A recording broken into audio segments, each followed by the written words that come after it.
मैं इस पेपर पर आपके दस्तखत चाहता हूँ।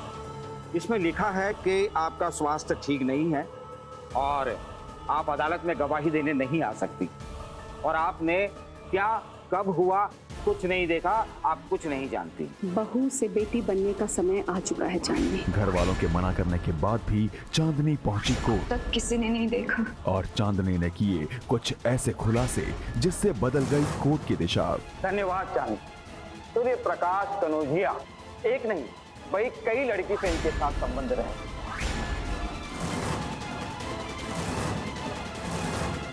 हम आपसे अनुमति चाहते हैं कि उस लड़की काजल को सामने लाया जाए, ताकि पूरे कोर्ट को पता चले कि उस दिन सर्किट हाउस में आखिर हुआ क्या था।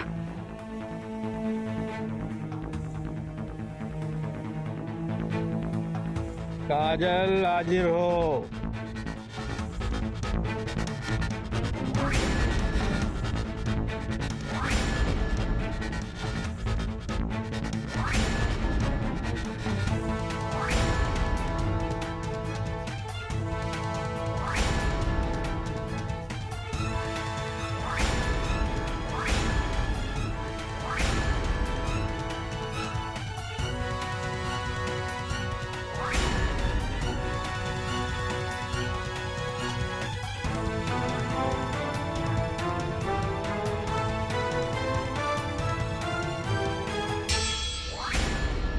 जज साहब, जब हमें पता चला कि सूर्य प्रकाश जी शादी करने वाले हैं तो हमें बहुत गुस्सा आया। हम उनसे मिले ये कहकर कि हम उनके बच्चे की मां बनने वाले हैं, जो कि सच नहीं था।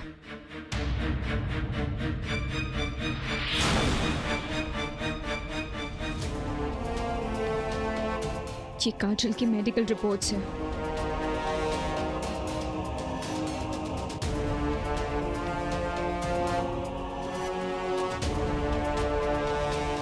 इस लड़की ने झूठ का सहारा लेकर हमारे भैया को ब्लैकमेल करने की कोशिश की थी। हाँ, ये सच है। हम चाहते थे कि हम मोटी रकम वसूल कर सके सूर्य प्रकाश जी से, लेकिन उन्हें सब सच पता चल चुका था। जब हमारी बातचीत चल रही थी तो वहां रेवा आ गई थी। ये देखकर हमने अपना नाटक बढ़ा दिया। सूर्या, गिर तो आज आप गए हैं, वो भी हमारी नजरों में। हमारी कोख में तुम्हारा बच्चा है। सूर्य प्रकाश जी ने हमें बहुत रोकने की कोशिश की, लेकिन हम नहीं रुके। रेवा जी को लगा कि उनके साथ धोखा हो रहा है और वो वहां से गुस्से में चली गई। सूर्य प्रकाश भी उनके पीछे चले गए। जज साहब, आपको जो कुछ भी कहना है ना, वो विटनेस बॉक्स में आके कहिए।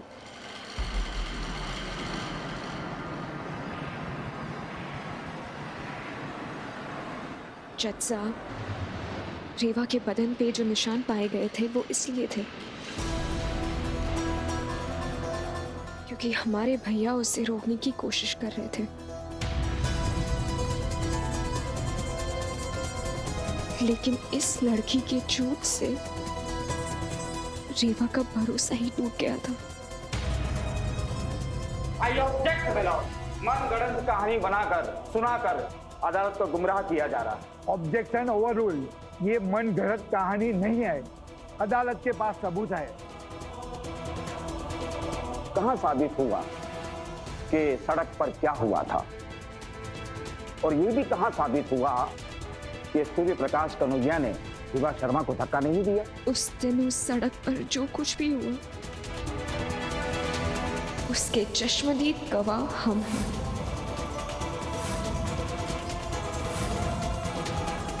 रेवा ने हमसे सर्किट हाउस का पता लिया था क्योंकि उससे भैया से मिलने जाना था।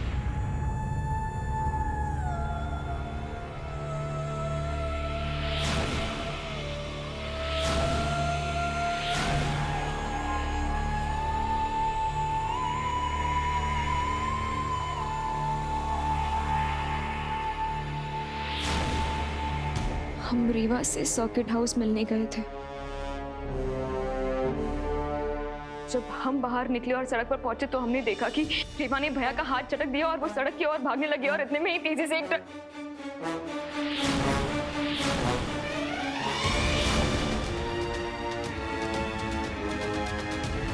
ना भैया कुछ कर पाए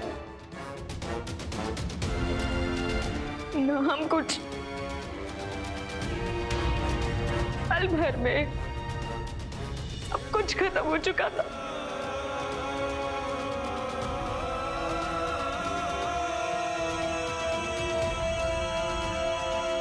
बस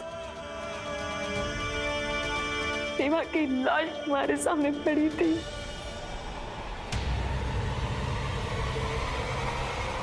वो मर चुकी थी।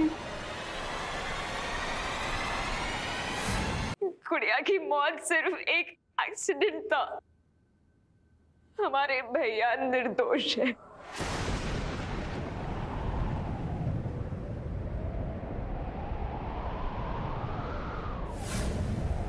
तमाम सबूतों और गवाहों के आधार पर यह अदालत इस नतीजे पे पहुंची है कि सूर्य प्रकाश कनौजिया पर कोई भी आरोप साबित नहीं हो रहा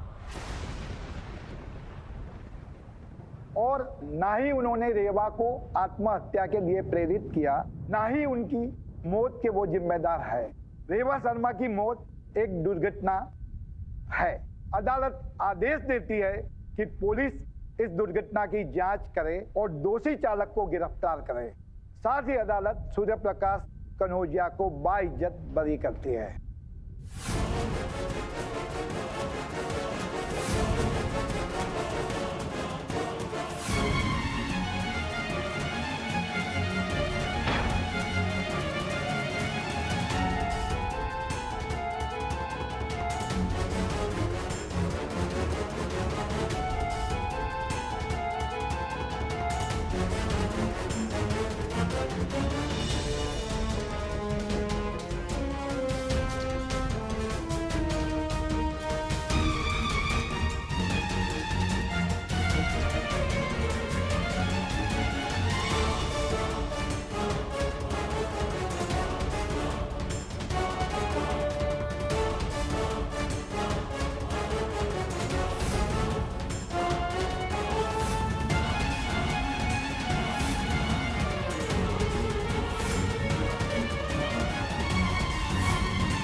बेटा,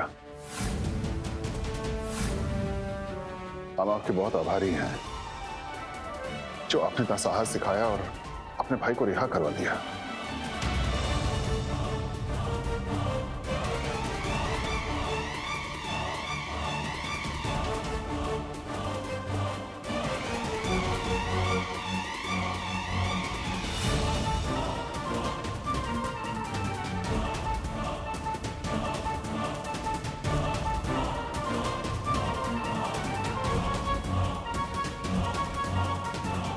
हमारी गवाही से माँ और परिवार बेहद दुखी है।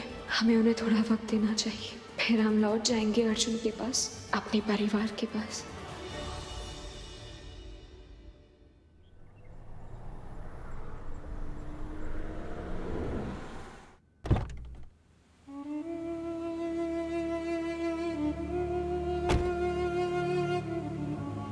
जी जी जी जी हाँ, छोटे साहब जी रिहा हो गए। नहीं नहीं जी, केस तो बनता ही नहीं था। हाँ साहब जी हैं, असल में कोर्ट में थे ना तो फोन बंद था। हाँ है, एक मिनट, सिंघानिया साहब का फोन। ओहो अच्छा, सिंघानिया साहब नमस्कार। अरे सिंघानिया साहब, हमारे बेटे को कोई अदालत छू भी नहीं सकती है। हाँ अरे अब क्या बताएं आपको, राजनीति में रहने के दुष्परिणाम है और क्या। बेकार में घसीट लिया हमारे बेटे को अदालती कार्रवाई में। अच्छा, सिट आने वाला है चांदी बिटिया, एक अगले हफ्ते। अरे अरे अरे, फिर तो हम आज से ही स्वागत की तैयारियां शुरू कर देंगे। हाँ अरे कैसी बातें कर रहे हैं सिंघानिया साहब, उनका अपना घर है, कभी भी आए। हाँ हाँ ठीक है, बात कर लेंगे। ठीक, रखते हैं।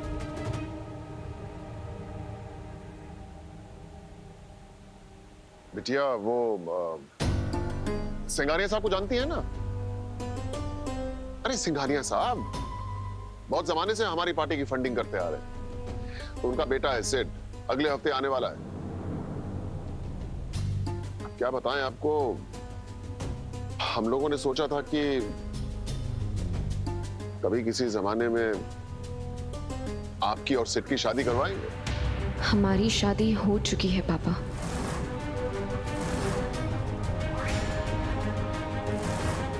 बिटिया अब उस परिवार में वापस भी जाएंगी तो वहां पर आपका स्वागत नहीं होने वाला है, इस बात को समझिए। आप तो यही रुकिए बस। हम अदालत से सीधे घर इसलिए नहीं गए थे पापा क्योंकि हम उन सबको थोड़ा वक्त देना चाहते हैं।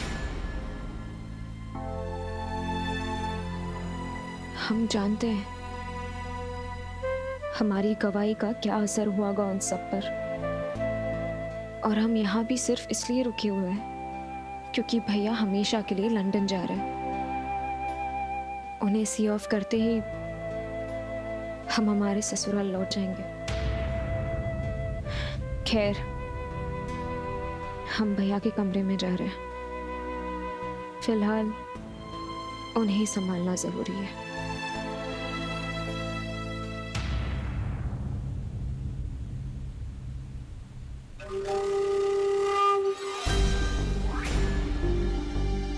लीजिए, बेटे ने राजनीति से संन्यास ले लिया और बेटी है कि भूखे नंगों के घर को अपना ससुराल बनाकर बैठी। हम तो आपसे बता रहे हैं संपत जी, हमारे अपने ही हमें लेकर डूबेंगे। हाँ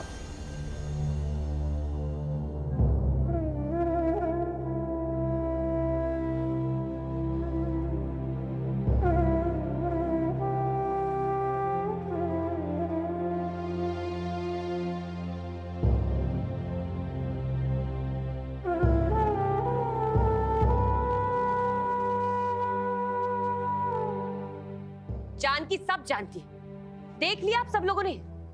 आखिर खून बोल ही उठा ना। ये अड़ोस पड़ोस वाले तो कह ही रहे थे कि ये चांदनी है ना अपने भाई का साथ देगी।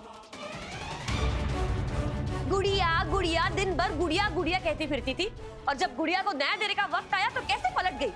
अरे मैं तो कहती हूँ हम ही बेवकूफ हैं। सत्य वचन मम्मी जी, सत्य वचन। अरे चांदनी को अगर ऐसी हरकत करनी थी तो कल ही बता देती। जरूरत क्या थी? वकील ने जो कागज दिया था उसको साइन करने की, मतलब पूरे कोर्ट के आगे हम सब तो बन गए ना झूठे।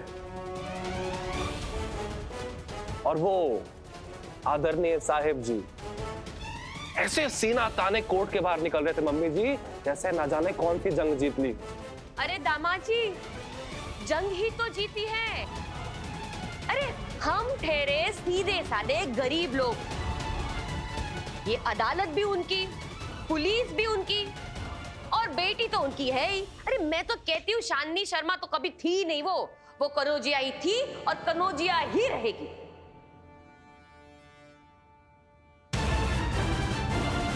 गंगा मैया कसम मम्मी जी एकदम सही कह रहे हैं आप।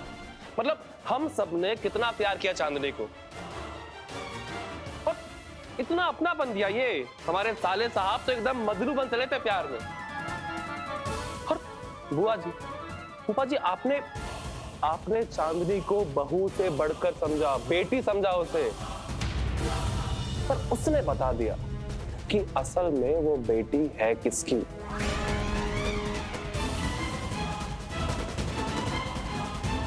बताइए ना नंदन जी, बहू से बेटी समझने लगी थी ना आप। वादा किया था ना उसने कि रेवा को न्याय देगी, लेकिन बहू हमेशा बहू ही होती है, कभी बेटी बन नहीं सकती। और ये अर्जुन पागलों जैसा चाहने लगा था उसे, और उसको मिला क्या? ठेंगा मिला, ठेंगा।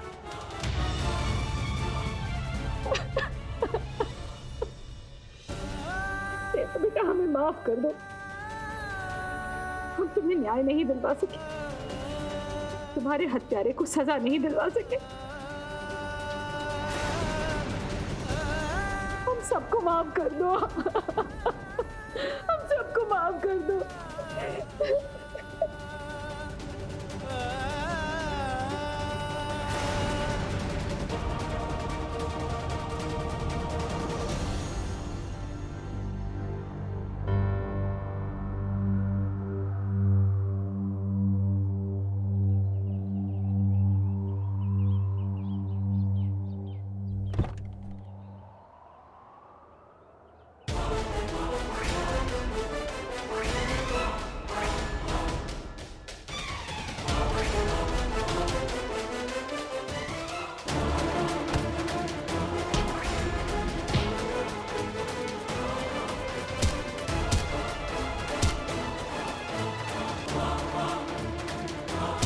हमारी बहन को इंसाफ मिलेगा, उसे इंसाफ हम दिलाएंगे।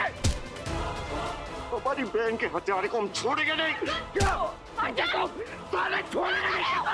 छोड़ो। पागल हो गया। हाँ, पागल हो गए आप। हमारी बहन बनी है, तुम्हारी बहन नहीं। तुम तो आके अदालत में इसको आकर बचा के चली गई ना। हमारे लिए भी आसान नहीं था अदालत में खड़े रहकर गवाही देना। और भैया की जगह कोई और होता ना तब भी अर्जुन हम यही करते। क्या किया हमने? क्या किया? बोलो ना, सच्ची तो कहा है ना। और सच बोलना तुम्हारी नजरों में कब से गलत होने लगा? तुमसे ही सीखा है हमने कि हमें सच का पक्ष लेना चाहिए। और सच यही है कि भैया रेवा की मौत के जिम्मेदार नहीं है। सच यही है कि रेवा की मौत सिर्फ एक एक्सीडेंट था और हम उस एक्सीडेंट की अकेली गवाह है। सच यही है कि भैया रेवा को बचाने की कोशिश कर रहे थे, ना कि उसे ढकेलने की।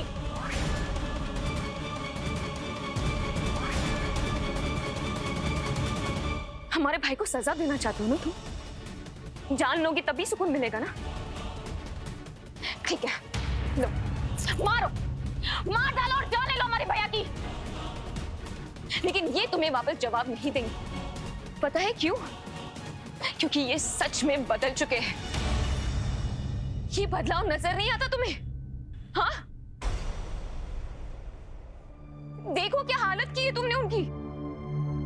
लेकिन क्या एक बार भी उन्होंने पलटकर तुम्हें जवाब दिया? पलटकर कोई विरोध किया? देखो इन्हें, क्या इनकी आंखों में तुम्हें रेवा की मौत का गिल्ट नजर नहीं आता? अर्जुन, भैया भी अपने आप को ही दोषी मान रहे। तभी तो राजनीति, ये शहर, ये घर, हम सबको छोड़कर लंदन जा रहे हैं हमेशा के लिए। तुम विश्वास करो ना करो, माँ पापा परिवार माने या ना माने, लेकिन सच तो ये है कि हमारे भैया भी गुड़िया से उतना ही प्यार करते थे जितना कि गुड़िया उनसे करती थी। अरे तभी तो एक छोटी सी गलतफहमी भी बर्दाश्त नहीं कर पाए वो। और भैया का अदालत से रिहा होने के बाद भी सब कुछ छोड़कर जाना, ये प्यार नहीं है तो और क्या है?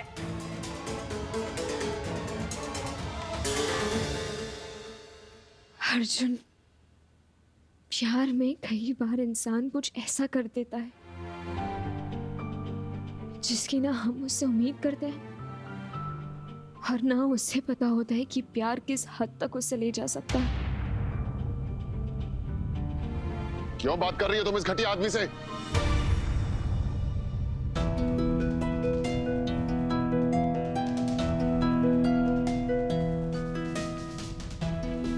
संपत जी, फोन लगाइए पुलिस को। बेटा, आप ठीक तो है ना? हाँ ठीक है। तुम्हारी हिम्मत कैसे हुई हमारे बेटे पे हाथ उठाने की? हम बता रहे हैं तुम्हें, हम तुम्हें पुलिस में गिरफ्तार करवा देंगे। अरे संपत जी, खड़े क्या हैं? फोन लगाइए। रुकिए संपादक,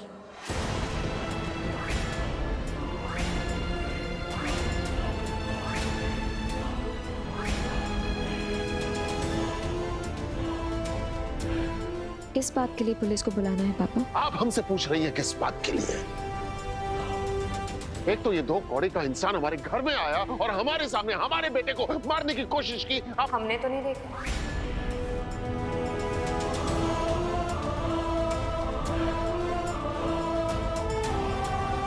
हम जब बाहर आए तब भैया को चोट लगी हुई थी और अर्जुन दूर खड़ा था।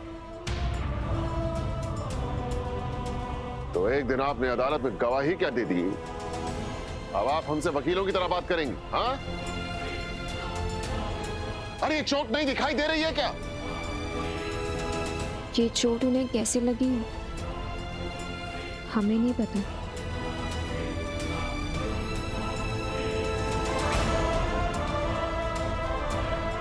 पापा, ये हमें किसी ने नहीं मारा है, हम खुद टकरा के गिर गए थे।